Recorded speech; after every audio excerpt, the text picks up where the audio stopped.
শরীরে প্রায় ফু দিতেন আমাদের আয়েশা তারা বর্ণনা করেছেন। এই জন্য এই দুইটা সূরা আমাদের পড়া উচিত।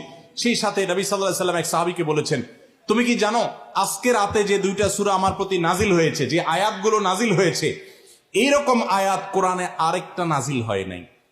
গোটা কোরআনে অন্য কোন সূরা, অন্য কোন আয়াত এরকম না, এগুলোর সমকক্ষ না। এরকম বিশেষ ফজিলতপূর্ণ আয়াতগুলো অর্থাৎ সূরা ফালাক, সূরা নাস আজকে রাত্রে নাজিল হয়েছে, নবী সাল্লাল্লাহু আলাইহি ওয়াসাল্লাম এক সাহাবীকে বলেছেন।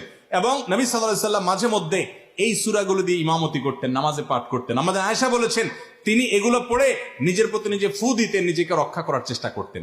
এই দুইটা সূরা নাজিল হওয়ার যে প্রেক্ষাপট, সেই ঘটনা শুনলে আমাদের ঈমান আরো বেড়ে যাবে ইনশাআল্লাহ। প্রিয় নবী সাল্লাল্লাহু আলাইহি ওয়াসাল্লাম একবার অসুস্থ হয়ে পড়েছেন এবং অসুস্থতাটা এত মারাত্মক ছিল যে আমাদের আয়েশা রাদিয়াল্লাহু তাআলা বলেছেন অনেক কাজ তিনি করেন নাই, অথচ তিনি বলতেন তিনি করেছেন, মানে তার মনে হতো তিনি করেছেন।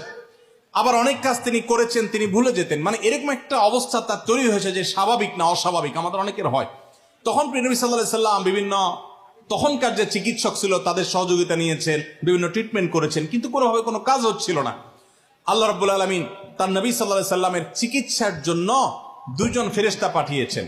তাদের একজন ফেরেশতা নবী সাল্লাল্লাহু আলাইহি ওয়াসাল্লাম স্বপ্নে দেখছেন যে একজন ফেরেশতা তার মাথার কাছে এসে দাঁড়িয়েছে নবী সাল্লাল্লাহু আলাইহি ওয়াসাল্লামের, আরেকজন ফেরেশতা নবী করিম সাল্লাল্লাহু আলাইহি ওয়াসাল্লামের পায়ের কাছে এসে দাঁড়িয়েছে।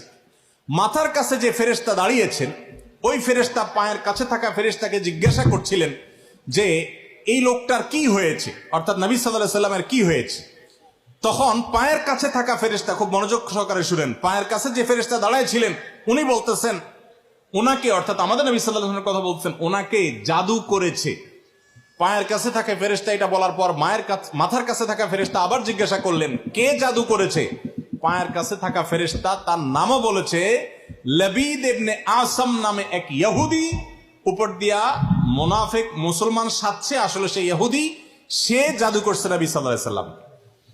এটা বলার পর আবার মাথার কাছে ফেরেশতা জিজ্ঞাসা করলেন জাদুটা কোথায় আছে, কিভাবে করেছে। তখন বলা হলো যে চুলে জাদু করেছে, জাদুর মন্ত্র পড়ে চুলে গিরা দিয়েছে, গিরা দিয়ে জাদু করেছে।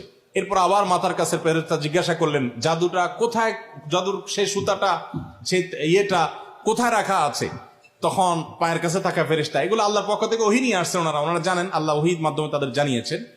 তো তারা বললেন যে, তিনি বললেন যে সেটা অমুক কূপের নিচে, পাথরের নিচে চাপা দিয়ে রাখা আছে। নবী করিম সাল্লাল্লাহু আলাইহি ওয়াসাল্লামের স্বপ্ন শেষ হওয়ার পর উনি আমাদের আয়েশাকে সবাইকে বললেন এই অবস্থা। এরপর তিনি সেই সুতা তুলে আনলেন, সুতা তুলে এনে সেটা যখন ধ্বংস করলেন, গিরা খোলার ব্যবস্থা করলেন, সেই চুল তখন দেখা গেল নবী সাল্লাল্লাহু আলাইহি ওয়াসাল্লামকে আল্লাহ তাআলা অলৌকিক ভাবে সাথে সাথে সুস্থ করে দিয়েছে।